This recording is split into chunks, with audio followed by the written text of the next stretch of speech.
Thank you. New at 6, the city of Atlanta's budget is suddenly healthy. That's right. The city is projecting a surplus of $10 to $15 million when it does all the math at the end of this month. Channel 2's Justin Farmer spent the day at City Hall looking into this stunning turnaround.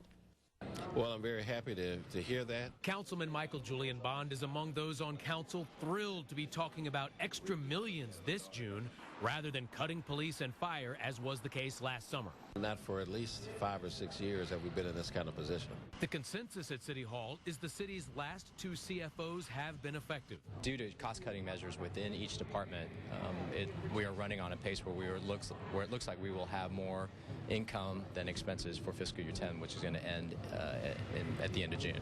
Now the mayor's office and city council will wrangle over what to do with the extra money. The mayor has argued the city needs more police officers and that those officers should get raises. He also says crime can be cut if all rec centers are reopened with more staff.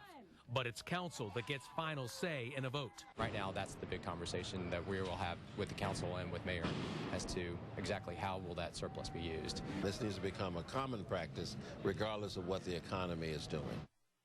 Well, the extra $10 to $15 million, not the result of that $3 million property tax increase. Rather, they are from the cost-cutting and hiring freezes in Atlanta. A certain percentage of the surplus must go into the city's emergency reserve fund. At this point, only has about $27 million in it. Javita? All right, Justin, thank you. More details on the financial turnaround.